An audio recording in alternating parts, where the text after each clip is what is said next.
اب موضوع نہیں تھا, بات کہیں اور نکل جائے گی, عنوان بھی بیان کرنا ہے. پالکی میں بٹھا کے لے جایا جا رہا تھا, ڈولی ہوتی تھی, پالکی میں بٹھایا جاتا تھا علماء کو, جس طرح بچیاں ڈولی میں بٹھا کے. تو ہندوستان میں ایک رواج رہا کہ علماء کو لوگ پالکی میں بٹھا کے کندھوں پہ اٹھاتے تھے, 4 مزدور وہ ڈولی پالکی اٹھایا کرتے. اعلیٰ حضرت کو بھی اٹھا کے لے جایا جا رہا ہے. فاضل بریلوی نے فرمایا رکھ دو نیچے. نیچے رکھا تو فرمانے لگے تم میں سید زادہ کون ہے؟ حضور کیا ہوا؟ فرمانے لگے مجھے رسول اللہ کے خون کی خوشبو آ رہی ہے, مجھے خالص خون کی خوشبو آ رہی ہے. چپ کر گئے چاروں مزدور. آپ نے فرمایا تمہیں قسم ہو رسول پاک کی, بتاؤ تم میں سید زادہ کون ہے؟ تو ایک کمزور شخص اٹھا کہنے لگا حضور مزدور سے مزدوری لینی چاہیے, ذات برادری نہیں پوچھنی چاہیے. اعلیٰ حضرت نے فرمایا شاہ جی یہ آپ نے کیا کیا, مجھے کندھوں پہ اٹھا لیا. لاکھوں لوگوں کا پیر اور ہزاروں مشائخ اور علماء کی آنکھوں کی ٹھنڈک, بریلی کے امام جن کا قلم اٹھے تو وقت کے بڑے بڑے سورما گردنیں جھکا دے. اعلیٰ حضرت رحمت اللہ تعالیٰ علیہ پہلے تو اپنی پگڑی اٹھا کے پیروں میں بچھائی, کہنے لگے تیرے نانے کے نام پہ کھایا ہے, تیرے ہی کندھوں پہ چڑھ گیا ہوں, واسطہ مصطفیٰ کا مجھے معاف کرو. تو شہزادے نے پگڑی اٹھائی, کہا حضرت ایسے تو نہ کیجیے. فرمایا نہیں ابھی میرا دل راضی نہیں ہوا. پھر اس شہزادے کو اعلیٰ حضرت رحمت اللہ علیہ نے پالکی میں بٹھایا. شہزادہ سید زادہ مزدور ہے, بظاہر پڑھا لکھا نہیں, غریب ہے, ان کو پالکی میں بٹھایا اور فرمایا ایک طرف سے میں اٹھاؤں گا, ایک طرف سے میرا بیٹا حجت الاسلام حامد رضا اٹھائے گا, ایک طرف سے ملک العلماء مولانا ظفر الدین بہاری بخاری کی شرح لکھنے والا اٹھائے گا, ایک طرف سے فقہ حنفی کا انسائکلوپیڈیا بحر شریعت لکھنے والا مفتی صدر الشریعہ مولانا امجد علی اعظمی اٹھائیں گے. چاروں نے جب اٹھایا وہ جا رہے تھے تو مولانا حسن رضا فاضل بریلوی فرما رہے تھے بے ادب گستاخ فرقوں کو سنا دے اے حسن, بے ادب گستاخ فرقوں کو سنا دے اے حسن.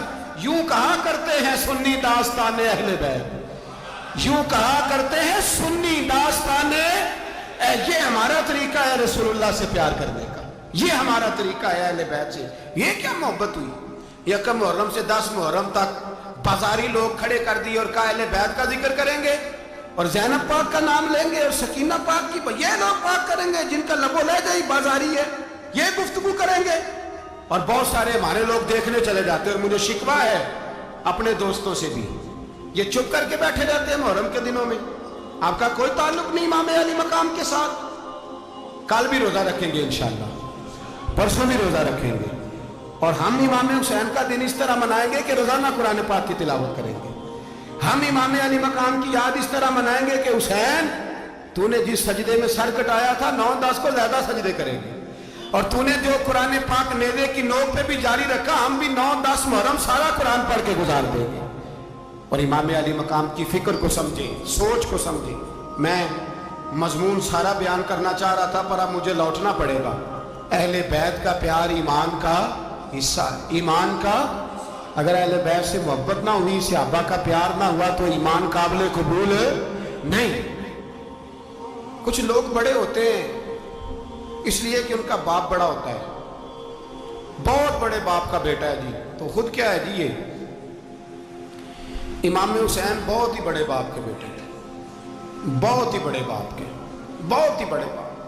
مولا علی شیر خدا رضی اللہ تعالی, واقعی حضرت علی جیسا شیر کوئی نہیں ہے, ہی کوئی نہیں, آئے گا ہی کوئی, ہو ہی نہیں سکتا, سوال ہی نہیں پیدا ہوتا. علی بہرحال علی ہے, علی بہرحال کوئی جوڑ نہیں حضرت علی کا, کوئی ساتھ نہیں. میرے رسول پاک نے فرمایا یہاں بھی میرا بھائی ہے, وہاں بھی میرا بھائی ہے. حضرت علی کا کوئی مقابلہ کر سکتا؟ اتنے بڑے باپ کا بیٹا. حضرت امام حسین خود بھی بہت ہی بڑے تھے, امام حسین خود بھی اللہ جانتا ہے بہت بڑے تھے. کہتے ہیں گدی پہ بیٹھ گیا اسے کوئی ضرورت نہیں, لیکن امام حسین نے ایسے نہیں کیا. امام زین العابدین فرماتے ہیں میرے ابا جی امام حسین فرض نمازوں کے علاوہ ایک دن میں 100 نفل ادا کیا کرتے ہیں, اور ایک روایت میں فرماتے ہیں 1000 نفل پڑھا کرتے ہیں. کتنے؟ چلو تسی 50 پڑھ لے, بتاؤ تو صحیح نا کتنے. تو یہ جو امام حسین کا بڑا نام لینے والے ہیں, یہ تو ان سے پوچھو کہ تم تو نمازیں پوری نہیں پڑھتے. اور امام کا تو تعلق ہے نماز کے ساتھ. 9-10 محرم کی ساری رات امام حسین کیا کرتے رہے؟ بولے. یہاں لوگ دیگیں کھاتے رہتے ہیں 9-10 کی رات, چرگے کھاتے رہتے, ساری رات چھوٹا گوشت کھا کے گزار دیتے. امام حسین رضی اللہ تعالیٰ عنہ, بھائی اللہ تو مانا ہوا تھا, حسین پہ سب سے زیادہ راضی تھا میرا رب, لیکن امام علی مقام نے 9-10 کی ساری رات کا اللہ مجھ سے راضی ہو جا, اللہ مجھ سے راضی ہو جا, اللہ مجھ پہ رضا نازل کر. ساری رات کربلا کی ریت پہ آنسو بہا بہا کے ساری رات سجدے میں گزار دی. تو تماشا کر کے سو جاتا ہے اور کہتا ہے میں بڑا حسینی ہوں. امام علی مقام بہت بڑے تھے, عبادت گزار تھے, ریاضت بڑی کرتے تھے. امام حسین کے گھر کا کعبہ تھا, اپنا تھا. جو شے قریب ہوتی ہے اس کی قدر نہیں ہوتی. سعودی عرب میں بہت سارے لوگ ابھی بھی رہتے ہیں جنہوں نے حج نہیں کیا, کہتے ہیں ادھر ہی چلے جائیں. ہمارے بہت سارے پاکستانی جن کی ڈیوٹیاں مکے میں لگ گئی ہیں, وہ کبھی ہمیں وہاں ملنے آئے تو ہم کہتے ہیں جناب آپ آتے نہیں, کہتے ہیں آتے ہیں کبھی کبھی. ان کو حرم شریف کی وہ قدر. لیکن امام حسین علی مقام کا کردار یہ تھا کہ مدینے سے, دونوں بھائی مدینے سے پیدل جایا کرتے تھے مکے کا حج کرنے. کس طرح؟ وہ انہوں نے یہ نہیں کہا ہمیں ریاضت کی ضرورت نہیں, عبادت کی ضرورت نہیں, ہم تو حضور کا خون ہے بخشے بخشائے. پیدل مدینے سے دونوں شہزادے, اور اس طرح پیدل جاتے تھے. ایک دفعہ نہیں, 2 دفعہ نہیں, 25 حج دونوں نے پیدل مکے جا کے ادا فرمایا. 25 حج. تجھے کبھی توفیق ہی نہیں ہوئی؟ تو جہاز بجانا بھی پسند نہیں کرتا, تو خیال ہی نہیں کرتا کہ کتنی قدر ہے اللہ کے گھر کی. 25 حج. اور سخاوت کا یہ حال تھا, سخاوت کا, کہ امام زین العابدین فرماتے 1,00,000 دینار سویرے آیا. کتنا؟ سمجھ لے اربوں خربوں روپے آج کے حساب سے. 1,00,000 دینار. اور فرماتے ہیں فاطمہ کے لال دروازے پہ بیٹھ گئے پیسے لے کے, اور لوگوں کو بلا بلا کے نظر دی. فرمایا تھوڑے سے لے جاؤ, تھوڑے سے لے جاؤ, تھوڑے سے لے جاؤ, تھوڑے سے. فرماتے زور تک امام حسین نے لاکھوں بانٹ دیے. اٹھ کے اندر آئے تو میں نے کہا ابا جی کو 1 دینار بچا لیتے. آپ جب بازو اٹھاتے ہیں تو آپ کے کرتے پہ 17 پہ بند لگے ہوئے ہیں, ایک کرتا ہی نیا لے لیتے. تو فرماتے میری طرف دیکھ کے کہنے لگے بیٹے یہ نہیں کہا کہ میں لے لیتا کرتا, لفظوں پہ غور کرنا. فرمانے لگے بیٹے اگر تو پہلے بتاتا تو پھر میں سوچتا, پہلے بتاتا تو پھر بھی میں یہ نہیں کہا رکھ لیتا, پھر بھی میں سوچتا رکھنا ہے کہ نہیں. امام حسین نے سخاوت کی, عبادت کی, ریاضت کی, قرآن پڑھا, تلاوت کی, درگزر کیا, پیار کیا. امام حسن کی بات ہے, ایک لونڈی آئی. ہمارے ہاں تو شہزادوں کا اللہ ہی حافظ ہے نا, شہزادے وہ کسی کے بھی ہوں. یہ جو ہمارے سیاستدانوں کی شہزادے ہیں یہ ہم نے خراب کیے ہوئے ان کی گاڑیوں کے پیچھے بھاگ بھاگ کے, اس لیے تباہ ہو گئے. پیروں کے شہزادے یہ خراب ہو گئے سارے, اس لیے کہ پیچھے بڑا بھاگتے ہیں. امام حسن کے پاس ایک لونڈی تھی, وہ دودھ لے کے آئی, دودھ گرم تھا, آپ کے اوپر گر گیا. اور وہ تھی بھی اسی طرح کی, اکثر کام بے دھیانی میں کرتی تھی, کنیز تھی. دودھ گرا تو وہ کانپنے لگی کہ میں نے کئی غلطیاں کی, اب تو بہت سخت غلطی ہے. گرم دودھ امام پہ پڑ گیا. تو امام صاحب نے تلاوت شروع کر دی امام حسن نے, والکاظمین الغیظ والعافین عن الناس واللہ یحب المحسنین. فرمایا جو غصہ پی جائے اور لوگوں کو معافی دے ان سے تو اللہ محبت فرماتا ہے, ان سے تو اللہ پیار کرتا ہے. امام صاحب نے اس لونڈی کو فرمایا جا تو اللہ کی رضا کے لیے آزاد ہے, جا تو آزاد ہے, اب تو لونڈی نہیں. اتنا بڑا اخلاق تھا کہ جو دیکھیں نا, میرے استاد گرامی ایک دفعہ میرے گھر آئے, حضرت محدث باولپوری, باولپور سے, 3000 کتاب کے مصنف, بہت بڑے آدمی. میرا چھوٹا بھائی بوتل پلانے لگا تو بوتل دی تو کپڑوں پہ ڈال دی, استاد صاحب کا سارا جبہ بھر گیا. کہنے لگے جزاک اللہ, بارک اللہ, اللہ مزید فزید, اللہ علم دے, فضل دے. تو میں نے کان میں کہا, میں کہ استاد جی انیاں دعاواں دینیاں سنتے میں آپ روڈ چھڑتا. اس نے کیوں یہ کیا ہے, مگر اتنی دعائیں دینی تھی تو میں ڈال دیتا آپ کے کپڑوں پہ پانی شربت, آپ نے اتنی دعائیں دے دی. بزرگ جلال کا مزاج نہیں. وہ شہزادے ہوتے ہیں جن کی طبیعت پہ ناگوار گزرتا ہے کہ یہ کیسے ہو. یوں امام حسین, امام حسن نے کسی جگہ بھی شہزادے بن کے وقت نہیں گزارا, اور میرے نبی پاک نے بھی انہیں شہزادے نہیں بنایا. ہم سب کے بچے شہزادے ہیں, جتنے بھی ہم ہیں نا, میرا بچہ جی منہ سے بات نکالتا ہے تو میں پوری کر دیتا ہوں، پھر بھی نافرمان ہے۔ میں نے کہا اسی لیے نافرمان ہے، اگر آدھی پوری کرتے اور آدھی نہ کرتے تو اسے پتا ہوتا کہ کہیں صبر بھی کرنا ہے۔ ہمارا بچہ روٹی نہ پکے تو گھر میں ٹی وی بھی توڑ دیتا ہے، اس کی اماں کھانا ٹائم پہ نہ پکائے تو برتن توڑتا ہے۔ کیوں؟ ہم نے اس کی عادتیں خراب کی ہیں۔ لیکن میرے رسول پاک صلی اللہ علیہ وسلم نے جھولی اٹھا کے دعا مانگی، اے اللہ، گویا حضور کہہ رہے تھے انہوں نے کل کو کربلا میں بھی جانا ہے، فرمایا یا اللہ انہیں 3 وقت روٹی نہ دینا، 1 وقت روٹی دینا، 3 وقت نہیں، 1 وقت کی روٹی دے، 1 وقت کا کھانا دے۔ اور نبی پاک نے ٹریننگ گھر کے اندر کرائی تھی، اندر حضرت فاطمہ نے ٹریننگ کرائی تھی۔ لوگ کہتے ہیں 3 دن امام حسین پیاسے رہے، بھوکے رہے، تو میں نے کہا ٹریننگ تھی ان کی اماں کی۔ توجہ ہے میری بات پر؟ ہمارا بچہ تو 1 گھنٹہ برگر نہ ملے تو برتن توڑے، ان کی اماں کی ٹریننگ تھی، صبر حوصلہ سکھایا تھا۔ امام حسن اور حسین بیمار ہو گئے تو حضرت فاطمہ نے منت مانگی، یا اللہ میرے بچوں کو شفا دے، میں 3 روزے رکھوں گی۔ کون سی منت مانی؟ بولیے۔ ہم صرف دیگ کی منت ہی مانتے ہیں، میں دیگ پکاؤں گا۔ ایک آدمی مجھے کہنے لگا میں نے منت مانی تھی کہ میں بکرا دوں گا اللہ کے رستے میں، اگر میرا کام ہو جائے تو کام ہو گیا، بکرے کے پیسے کوئی نہیں۔ تو میں کہا تیرے پہلا نہیں تھی پتا، میرے کو کوئی نہیں۔ کہتا اب کیا کروں؟ میں کہ اب تو دینی پڑے گی، اور اس میں بھی تحقیق باقی ہے، لیکن بات یہ ہے بھائی کہ منت یہ کیوں نہیں مانی کہ یا اللہ میرا کام ہو جائے میں 100 نفل پڑھوں گا؟ جو بھی منت مانگتا ہے وہ دیگ کی مان لیتا ہے، بکرے کی منت ہی مانتے ہو، یہ کیوں نہیں منت مانتے کہ یا اللہ میرا کام ہو جائے تو میں پورا قرآن شریف ختم کروں گا؟ یہ ذرا پڑھنا پڑتا ہے، اس لیے عبادت کرنی پڑتی ہے، اس لیے اس کی منت ہی نہیں مانتے سرے سے۔ حضرت فاطمہ نے کیا منت مانگی؟ بچے صحیح ہو جائیں گے تو بولیے 3 روزے رکھو۔ اللہ تبارک و تعالیٰ نے بچوں کو شفا عطا فرما دی، اور میں سمجھتا ہوں یہ کربلا کی ٹریننگ تھی۔ روزے رکھے بچوں نے، کس نے روزے رکھے؟ بچوں نے۔ کس نے؟ 7-8 سال کی عمریں بچوں کی۔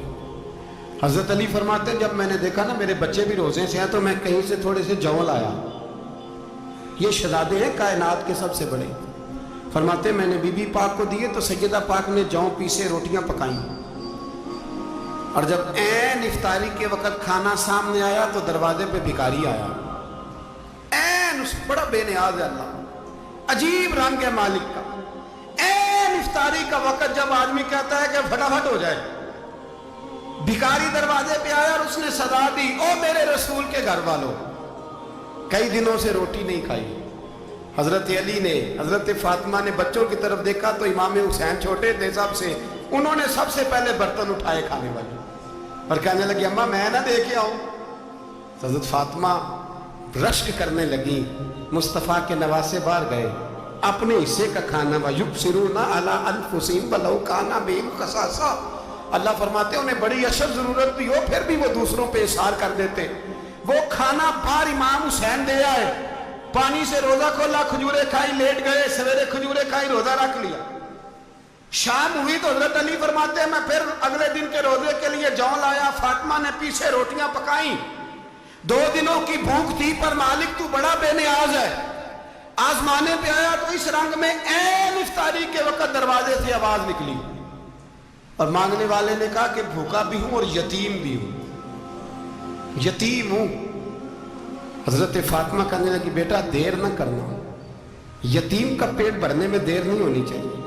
کھانا باہر چلا گیا، پانی سے روزہ، کھجورے، شہزادے ہیں شہزادے، یہ 2 جہاں کے شاہ ہیں، پاس کچھ رکھتے نہیں، 2 جہاں کی نعمتیں ہیں ان کے خالی ہاتھ میں، کھجور پانی سے افطاری بھی سحری بھی، سویرے پھر اٹھے روزہ رکھا، 3را دن ہے، 3را ذرا دل پہ ہاتھ رکھنا، بچہ ایک رات بھوکا ہو تو اماں سوتی نہیں، اور میں کہا کرتا ہوں اماں فالج والی ہو نا، فالج والی ماں، فالج زدہ، تو آدھی رات کو اس کا بیٹا جوان کہے تھوڑی بھوک لگی ہوئی تھی، تو اماں کو رینگنا بھی پڑے تو وہ رینگ کے بھی جاتی ہے، روٹی پکاتی ہے، کہتے ہیں میرا لال بھوکا نہ سو جائے، اور مصطفیٰ کی بیٹی سے زیادہ بچوں سے کون پیار کر سکتا ہے؟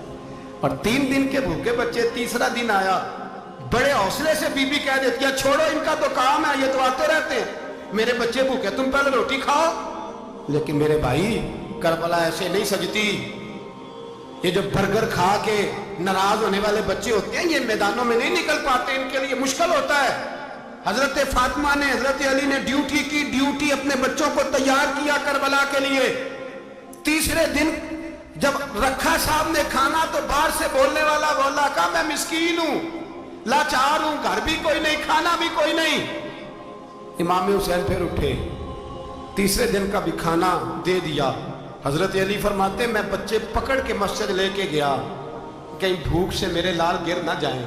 کہتے ہیں ہامتے کامتے تینوں شہزادے مسجد میں داخل جو ہوئے تو بس ہماری قیمت پڑ گئی، مول پڑ گیا ہمارا۔ کہتے ہیں مسجد میں قدم رکھا تو ایسے لگا جیسے نبی پاک ہمارا انتظار کر رہے ہیں۔ فرماتے ہیں تیسرے دن کی مغرب پڑھنے گئے تو حضور نے تینوں باپ بیٹوں کو چہرے دیکھے، فرمایا علی یہ جبریل کھڑے ہیں اور فرما رہے ہیں تیرے 3 دن کا عمل خدا کو بھی بڑا پسند آیا ہے، محمد مصطفیٰ کو بھی بڑا پسند آیا ہے، بڑا پسند آیا ہے 3 دن کا عمل۔ میرے بھائی ٹریننگ کرائی، ٹریننگ۔ ہمارے ہاں تو حال بڑا سخت ہے، اور دین کا معاملہ چوری آتے ہیں بچے گھروں سے چوری نمازیں پڑھنے، داڑھی رکھ لے تو سب سے پہلے مسئلہ اماں کو بنتا ہے، سب سے پہلا۔ انہوں نے ٹریننگ کی، دین کے لیے تیار کیا، ہمتیں بدھائیں، اور رسول پاک علیہ السلام نے خود اپنی بیٹی کی تربیت فرمائی، شہزادی کی۔ کس کی؟ دنیا میں سب سے بڑی شہزادی کون ہے؟ آپ نام لیں گے تو دل ٹھنڈا ہوگا انشاءاللہ۔ میرا عقیدہ ہے حضرت فاطمہ کا نام لے تو اللہ دل کو سکون دیتا ہے۔ سب سے بڑی شہزادی سیدہ، بولیے سیدہ فاطمہ الزہرا رضی اللہ تعالی عنہا۔ حضرت علی فرماتے ہیں حضور بڑا پیار کرتے تھے حضرت فاطمہ سے، جب سفر پہ جاتے تو سب سے آخر میں حضرت فاطمہ سے ملتے، واپس آتے تو سب سے پہلے حضرت فاطمہ سے ملتے۔ فرماتے ایک جہاد کے لیے حضور چلے گئے اور مجھے نائب بنا کے چھوڑ گئے۔ میرے پاس مال غنیمت کے تھوڑے سے پیسے تھے، تھوڑی سی رقم تھی، تو میں نے سوچا کہ میں نے فاطمہ کو کبھی تحفہ نہیں دیا تو ایک زنجیر نہ سونے کی خرید کے دوں۔ کہتے ایک چین سونے کی زنجیر خرید کے میں نے حضرت فاطمہ کو تحفہ دی تو سیدہ نے پہن لی۔ کچھ دنوں کے بعد خبر آئی کہ حضور کل پہنچ رہے ہیں واپس۔ کہتے میں نے فاطمہ کو بتایا تو مجھے پتا تھا فاطمہ کیا کرے گی۔ سیدہ نے سارا گھر صاف کیا، ساری تیاریاں کی، کھانے چنے، جو اس وقت ماحول تھا ہر لحاظ سے حضور کی آمد کا انتظار کیا، اور سویرے سے ہی حضرت فاطمہ بیٹھ گئی۔ سویرے سے حضور کئی دنوں کے بعد آ رہے ہیں، کمال ہو گئی۔ فرماتے ہیں جب محبوب تشریف لائے نا، پہلا قدم نبی پاک نے حضرت فاطمہ کے گھر کے اندر رکھا، السلام علیکم کہا، اور شیر خدا فرماتے جناب فاطمہ کو دیکھا اور نبی پاک واپس پلٹ گئے۔ کہتے میں نہیں تھا گھر میں واپس آیا، بی بی صاحبہ نے بتایا اور میں نے دیکھا کہ فاطمہ اس طرح روتی ہے کہ میں نے ایسا روتے کبھی دیکھا ہی نہیں۔ فاطمہ ہوا کیا کا پتہ کرو۔ حضور چلے گئے، پر بغیر ملے ہی چلے گئے۔ کہتی ہے میں مسجد گیا، میں نے کہا ایسا کیا ہو گیا کہ اتنا محبوب بغیر ملے رخصت ہو گئے۔ میں مسجد گیا اور جا کر کے میں نے دیکھا تو نبی پاک کی مسجد کے کونے میں بیٹھے۔ میں قریب بیٹھا، میں نے کہا یا رسول اللہ فاطمہ بڑا رو رہی ہے، کیا ہوا؟ کہتے نبی پاک کی آنکھوں میں بھی آنسو آ گئے، حضور بھی روئے۔ پتہ ہے نبی پاک نے کیا فرمایا؟ یہ تربیت ہے، اس طرح کربلا سجتی ہے۔ رسول پاک علیہ الصلوۃ والسلام نے فرمایا وہ میری بیٹی ہو کے سونا پہنتی ہے، ہر عورت کے لیے جائز ہے، کئی کلو بھی پہن لے تو شریعت منع نہیں کرتی۔ حضور نے فرمایا میری بیٹی ہو کے سونا پہنتی ہے، اگر فاطمہ بھی سونا پہنے گی تو امت کی غریب بیٹیاں کس کے طریقے پہ چلیں گی؟ غریب بیٹیاں کس کے طریقے؟ جو باپ مجبور ہو کے 12 بندوں کے ساتھ بیٹی کو رخصت کرے گا وہ کہہ تو سکے گا نا میں اس طرح شادی کر رہا ہوں جس طرح مصطفیٰ نے فاطمہ کی تھی، وہ کہہ تو سکے گا نا، لیکن اگر یہ بھی سونے پہنے گی تو پھر نقشے قدم کیسے متعین ہوں گے؟ حضرت شیر خدا واپس آئے، کہا فاطمہ یہ تیری چین رسول پاک کو پسند نہیں آئی۔ بھائی یہ حقیقتیں سمجھو، جب بچوں کے ماحول کے اندر یہ رنگ، کیسے بیٹیاں سسرال میں جا کے گزارا کریں جب تو جان ہی نہیں چھوڑ رہا، جب تو ان کو طریقہ سلیقہ سکھا ہی نہیں رہا۔ الا ماشاءاللہ کثرت کے ساتھ ماں باپ کی غلط بریفنگ ہوتی ہے، جو ہستا بستا گھر خراب ہوتا ہے، اور بچے کے ماں باپ بھی تکلیف میں ہوتے ہیں اس لیے کہ بچہ تکلیف میں ہوتا ہے۔ خدا را ان بچیوں کے ساتھ وہ معاملہ کریں کہ یہ اپنے گھر جا کے اگر کچھ مشکل بھی دیکھنی پڑے تو وقت گزار سکے. بھائی میرے رسول پاک علیہ السلام نے تیاری کرائی، ٹریننگ دی اور تربیت کی اپنی اہل بیت کی. اس لیے 3 دن پانی بھی بند رہا تو انہیں کوئی پریشانی. یزید نے کہا سونا لے لو، ہیرے لے لو، جواہرات لے لو، لیکن ان کی دلچسپی نہیں تھی تو ان کے قریب کوئی شے آ سکی. یہاں لوگ بکتے اس لیے ہیں کہ موج کرنے کا بڑا شوق ہے. مکان، بنگلہ، کاریں، پجارو، یہ چیزیں پریشان کرتی ہیں تو لوگ بکتے ہیں. مضمون کو سمیٹنا ہے. میں 3-4 موضوع آج بیان کرنا چاہتا تھا لیکن بعض باتیں بس پھسل کے دائیں بائیں نکل جاتی ہیں. جو بدر کی جنگ تھی نا وہ کفر اسلام کی جنگ تھی. احد کی جنگ بول کے بتائیں. خیبر کی، خندق، کربلا نہیں، حق و باطل کی. کون سی بولیں؟ نہیں، ایک دفعہ سارے بولے آپ کو ثواب ہوگا، کیونکہ امام حسین کو آپ حق پہ کہیں گے تو اللہ آپ کو اجر دے گا. کون سی جنگ تھی؟ ہمارے حکمران پتہ کیا کہتے ہیں مولوی ہر وقت ہمارے پیچھے پڑے رہتے ہیں، ہم نہیں مسلمان، ہم نہیں نماز پڑھتے. تمہیں تو سورت اخلاص نہیں آتی. یزید تو جمعہ پڑھایا کرتا تھا،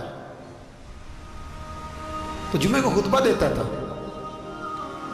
اور عجیب لفظ لکھے بعض تاریخ لکھنے والوں نے کہ جمعے کا دن تھا تو امام حسین 10 محرم نا جمعے والے دن تھی، تو امام حسین کربلا میں باہر نکلے تو آپ نے فرمایا اتمام حجت کر دوں، کوئی یہ نہ سمجھے کہ مجھے تو پتہ ہی نہیں چلا، غلطی سے تیر لگ گیا امام حسین کو. آپ نے فرمایا مجھے بتاؤ تو صحیح مجھے کیوں شہید کر رہے ہو؟ کوئی نہ بتا سکا. تو امام حسین نے فرمایا مجھے کیا ضرورت تھی مدینہ چھوڑ کے مسجد نبوی چھوڑ کے آتا، میں تو اس لیے آیا ہوں کہ جس کو تم نے حکمران بنایا وہ شرابی ہے. کون ہے؟ وہ رنڈیوں کا ناچ دیکھتا ہے، مجرے دیکھتا ہے، مجرے. وہ اللہ کے حلال کو حرام اور حرام کو حلال کہتا ہے.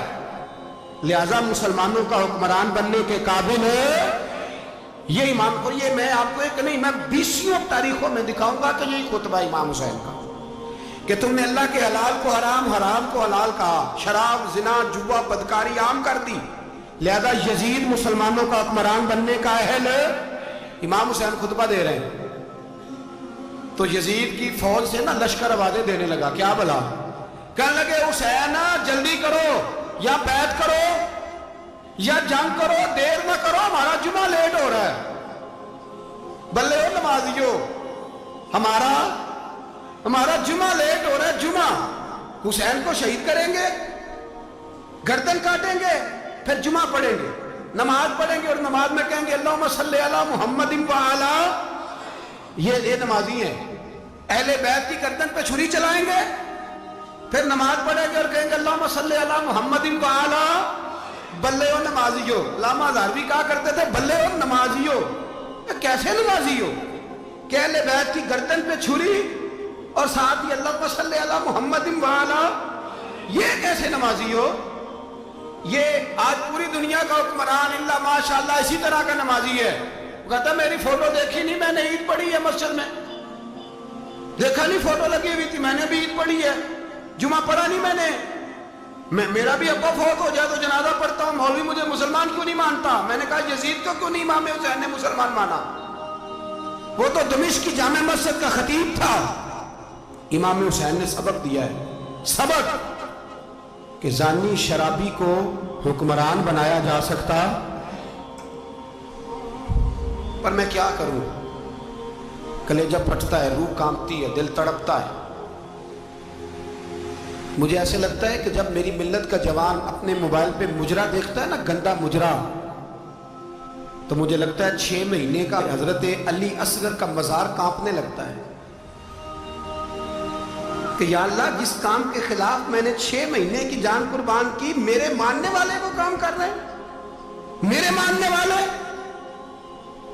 اور جب مہندی کی رسم پہ شراب کی بوتلیں چلتی ہیں اور حاجی صاحب کہتے ہیں مجھے نہیں پتا منڈے کنڈے کیا کر رہے تھے، تو مجھے لگتا ہے حضرت عباس کے کٹے ہوئے بازوؤں میں پھر سے درد شروع ہو جاتا ہے. اور وہ کہتے ہیں میں نے جس کام کے خلاف بازو کٹوا دیے، میرے ماننے والے وہ کام کر رہے ہیں. اور جب بدکاروں بے حیاؤں کے نعرے لگاتی ہے قوم تو پھر جنگل سے صدا آتی ہے امام حسین کی. پھر حسین کہتے ہیں کہ نہیں، ابھی کربلا ختم تو نہیں ہوئی، حسین ابھی کربلا میں، حسین ابھی بھی جب اور یہ میں سب کی بات کر رہا ہوں، پاکستانیوں کی نہیں، صرف سارے حکمران، بہت سارے جو اسلام کا دعویٰ کرتے ہیں، وہ جب جہاز سے اتر کے دوسرے ملک میں جاتے ہیں تو جبے کے نیچے سے پینٹیں نکال لیتے ہیں. انہوں نے بھی مذہب کو رنگ دار بنا لیا ہے، کبھی رنگ اور ہوتا ہے کبھی اور ہوتا ہے. خدا را امام حسین کو تڑپاؤ نہ، خدا را شرابیوں کو ووٹ دے کے، ظالموں کو ووٹ دے کے، اور یہ سارے ہی ایسے، میں کسی ایک کی بس، سارے ہی ایسے. یزید نے بھی کتا رکھا ہوا تھا، اس کے بھی ساتھ سویا کرتا تھا، آپ کے بھی کئی سیاستدانوں نے پالے ہوئے. یہ سارے تماشے کرنے والے، جانوروں کی لڑائی دیکھنا بھی حرام اور کرانا بھی، یہ سارے ایک ہی رستے میں، یہ سارے ایاک نعبد و ایاک نستعین کو ایک آیت پڑھ لیتا ہے، اس کے بعد ڈھول بجانے، عورتوں کے ناچ کرانے شروع کر دیتا ہے. یہ ایاک نعبد و ایاک نستعین کا ترجمہ ہے، تماشا بنایا ہوا ہے. اور وہ جن کا بڑا دعویٰ ہے کہ ہم نے بڑی مسجدیں بنائی ہیں، اتنی رسوائی کے بعد بھی انہیں شرم نہیں آئی کہ کتنے رسوا ہو گئے. ابھی خیال کریں، ہمارے ملک میں تو ایسے ٹاؤن بنے ہوئے ہیں جنہوں نے سب سے بڑی مسجد بھی لاہور میں بنا دی، اور کچھ دنوں کے بعد انہوں نے کہا جشن بہارا بھی مناؤ، پتنگ بازی بھی کرو، سارے کام ہی کرو، راضی رہے رحمان بھی، خوش رہے شیطان بھی. معاذ اللہ. امام حسین نے اس سوچ کے خلاف جہاد کیا ہے، فرمایا نا لا الہ الا، دوسرے کی گنجائش ہے نا، شرابی کی گنجائش ہے، اس لیے کہ لا الہ الا، مسجد ہوگی تو پھر کلب نہیں ہوگا. لا الہ الا اللہ، اگر اللہ کا نام ہوگا تو پھر بدکار بے حیا کی گنجائش ہے، اس لیے کہ لا الہ الا وحدہ لا شریک، دین میں کسی گند کی گنجائش ہے ہی نہیں. یہ فکر ہے امام حسین، یہ سوچ ہے. ہمارا حکمران کہتا ہے مولوی صاحب نماز پڑھنے سے کس نے روکا ہے، سارا دن پڑھو. ہم بھی مسجد بنا کے دیتے ہیں، ہماری طرف سے 5 کلے زمین میں بناؤ، ہمیں نہ چھیڑو. شراب کباب بند نہ کراؤ. آپ دیکھ لیں دبئی کے اندر کیا ہو رہا ہے، شیخ زید اسلامک سینٹر بنے، اتنی بڑی مسجد دیکھنے کو دل کرتا ہے، لیکن چند کلومیٹر پہ کلب بھی بنا ہوا ہے، سارے تماشے. بس امام حسین نے کہا ہے کہ مسجدیں بنے گی، کلب نہیں بنے گی. یزید کہتا تھا مسجد بھی بناؤ اور شراب خانہ بھی بناؤ. امام حسین نے فرمایا نہ، شراب خانہ نہیں بننے دوں گا. اس نے کہا ٹھیک ہے، نماز کے وقت نماز اور صبح یہ. فرمایا نا لا الہ الا اللہ. کس طرح کا امام حسین نے؟ آپ نے فرمایا خودی کا سر نہاں. اقبال ترجمہ کرتے ہیں خودی کا سر نہاں لا الہ الا اللہ، خودی کا تیغ فساں لا الہ الا اللہ. اگرچہ بت ہیں جماعت کی آستینوں میں، پر مجھے ہے حکم ازاں لا الہ الا اللہ. اور بہار ہو کے خزاں لا الہ الا اللہ. اور پھر بول پڑے اقبال اور کہنے لگے اگر یہ دور اپنے ابراہیم کی تلاش میں ہے، یہ دور اپنے ابراہیم کی تلاش میں، کیونکہ صنم کدا ہے جہاں لا الہ الا اللہ. اور اس کا ترجمہ انہوں نے کہا تھا نا یہ دور اپنے ابراہیم کی. ہمارے شہر کے بزرگ تھے شیخ عبدالصبور بیگ منشور ہزاروی علیہ رحمہ، انہوں نے ترجمہ کیا. وہ کہنے لگے اس شاہ مشرقین کی، اس نور عین کی. مجھے حضرت صاحب کا یہ شعر بڑا ہی پسند ہے، بڑا ہی پسند ہے مجھے، ان کا یہ مصرع بڑا ہی پسند ہے. اور میں ان کی قبر پہ جب ان کے انتقال کے بعد آگے بڑھا فاتحہ کے لیے تو پھر بھی میرے کانوں میں ان کا یہ فکرہ گونج رہا تھا. وہ کہا کرتے تھے اس شاہ مشرقین کی، اس نور عین کی، مطلوب ہے جہاں کو قیادت حسین کی. ہر سو یزیدیوں کا زمانے میں زور ہے، ہر سو یزیدیوں کا. دیکھو بزرگ کیا کہتے ہیں، ہر سو یزیدیوں کا.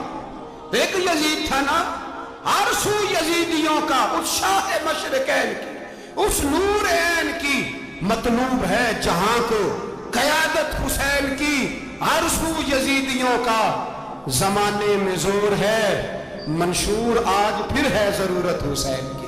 میرے بھائی